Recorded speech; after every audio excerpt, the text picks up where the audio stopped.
Somebody asked me if I was like MAGA. I kind of laughed at him. Let me tell you something. I would go to war for Donald Trump because I know this, I say this, I've seen him operate firsthand going directly against the deep state, liberal, communist influence inside the Pentagon, trying to railroad these American heroes and put them in prison. Absolutely. So I stand up for that guy. But I'll tell you something.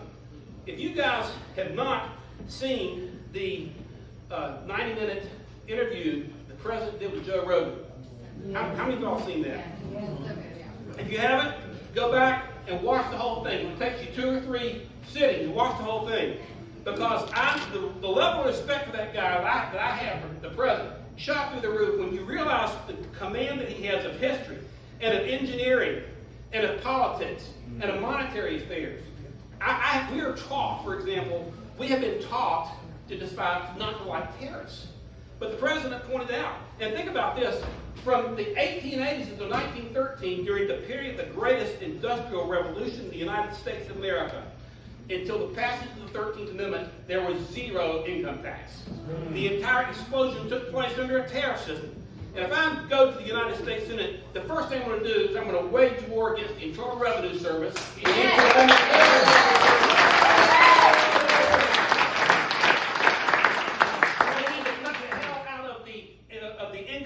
System. It needs to go. Federal income taxes need to go in the trash can. We need to replace the federal income tax system with something that Governor Huckablee is proposing, and that is a fair tax system. Get rid of it.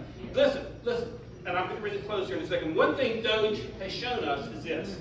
With all the waste and the crap and the stench and the rot they uncovered, that the deep state of the United States government is a criminal enterprise.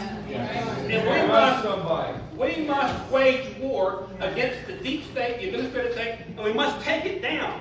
And we will not take it down with the status quo. If we send the gentleman who's currently in the Senate back to the Senate, you think he's going to take the deep state down? We need to pass a Deep State Reduction Act to eliminate 2/3 of all non-military workers, get rid of them, get rid of 2/3 of the federal agencies, and go back to the constitutional vision. And by the way, they started waging this globalist war. Probably we can see it in the Clinton administration with passing NAFTA and most favored nation status for China in the World Trade Organization. Here we are in beautiful Cabarrus County. Where is our textile industry? Where is our furniture industry? United States, I was watching Tucker on an interview the other day, invented the microchip. We now produce about 8 to 9% of the microchips. And if you want to bring American industry back, not only will the tariffs help to do it, but you eliminate the federal income tax system and they will come back in droves. It's got to be America first.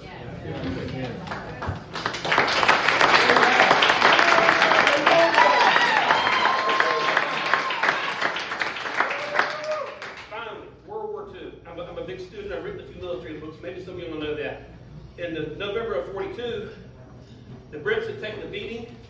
The Royal Air Force had saved the Brits during the battle, the Blitzkrieg against London.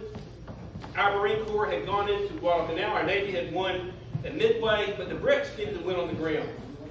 Finally, at a place called El Alamein in North Africa, the British 8th Army finally won a ground victory for the British. And there was jubilation, and everybody was happy. And then there came on the great Winston Churchill. John F. Kennedy said that Churchill's words were like 1,000 regiments to the British Army. And on that occasion, while the Brits were celebrating, he said, "This is not the end." He said, "It's not the beginning of the end. It may be only the end of the beginning." Churchill knew that in the euphoria of the battle, of that victory, the battle was still left. And it's the same with the President Trump's victory. I've heard some of you say, the greatest president in our lifetime. I agree with that. I never thought I'd say that. I was at President Reagan's inauguration. I've spoken at the Reagan Library twice. I love the guy.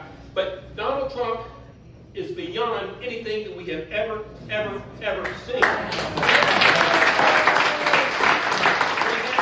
have no better control of Congress for 2 years. We don't know what's going to happen in 4 years.